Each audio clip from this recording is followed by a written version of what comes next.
या तो डील मानो वरना सारे। ट्रंप ने ईरान को दी धमकी। नमस्कार, मैं हूं आपके साथ आयुषी गुप्ता। इस्लामाबाद में ये आखिरी दाव है।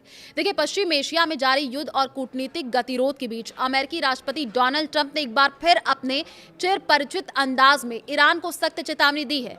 रविवार को एक ही बयान में ट्रंप के दो अलग अलग तेवर देखने को मिले। एक तरफ उन्होंने ईरान के बुनियादी ढांचे को पूरी तरह नष्ट करने की धमकी दी है, तो दूसरी तरफ पाकिस्तान में होने वाली दूसरे दौर की बातचीत के लिए उचित और तर्कसंगत समझौते का प्रस्ताव भी रखा है। सीज फायर के उल्लंघन पर भड़के ट्रंप। जी हाँ, देखिए, social media platform truth social पर अपनी बात रखते हुए ट्रंप ने ईरान पर गंभीर आरोप लगाए हैं। उन्होंने लिखा, ईरान ने कल स्ट्रेट ऑफ हॉर्मुज में गोलियां चलाने का फैसला किया। ये हमारे संघर्ष विराम समझौते का पूर्ण उल्लंघन है। उनमें से कई गोलियां एक फ्रांसीसी जहाज और ब्रिटेन के एक मालवाहक जहाज पर दागी गईं। ये अच्छा नहीं था, है ना? ये सवाल किया गया। इस्लामाबाद में एक अहम वार्ता होने जा रही है। जी हाँ, धमकियों के बीच ट्रंप ने कूटनीति का रास्ता खुला रखने का संकेत भी दिया। उन्होंने बताया है कि उनके प्रतिनिधि सोमवार यानी 20 अप्रैल शाम बातचीत के लिए पाकिस्तान की राजधानी इस्लामाबाद पहुंच रहे हैं। ट्रंप ने लिखा कि वे वहां एक समझौते के लिए बातचीत करेंगे, जिसे उन्होंने बहुत ही उचित और तर्कसंगत डील करार दिया। ब्लॉकेड और आर्थिक नुकसान का जिक्र भी किया है।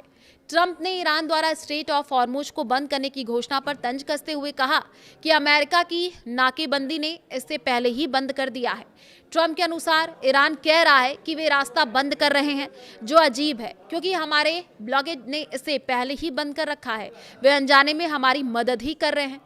इस रास्ते के बंद होने से ईरान को रोजाना $50 करोड़ का नुकसान हो रहा है, जबकि अमेरिका को कोई नुकसान नहीं है, बल्कि कई जहाज अब तेल भरने के लिए अमेरिका के टेक्सास और साथ ही साथ लुइसियाना और अलास्का जा रहे हैं।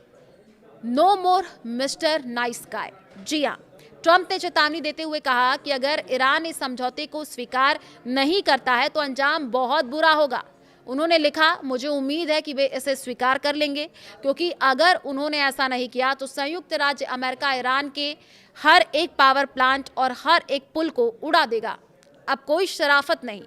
ट्रंप ने आगे बेहद आक्रामक लहजे में यह भी कहा कि पिछले 47 वर्षों में अन्य राष्ट्रपतियों ने जो नहीं किया वो उसे पूरा करना अपना सम्मान समझेंगे। उन्होंने साफ कहा कि ईरान की किलिंग मशीन को खत्म करने का समय आ चुका है। तनाव और अस्थिर संघर्ष विराम। जी हाँ, अमेरिकी ईरान के बीच ये सीधा संघर्ष 28 फरवरी को तेहरान पर अमेरिकी और इजरायली हवाई हमलों के साथ शुरू हुआ था। पिछले हफ्ते एक अस्थिर सीज फायर भी हुआ था, जिससे पहले ट्रंप ने पूरी ईरानी सभ्यता को खत्म करने की धमकी दी थी। पाकिस्तान की मध्यस्थता में हुए 2 सप्ताह के संघर्ष विराम के तहत ईरान स्ट्रेट ऑफ हॉर्मुज से जहाजों को गुजरने देने पर सहमत हुआ था। हालांकि पिछले सप्ताह इस्लामाबाद में हुई पहले दौर की बातचीत बेनतीजा रही।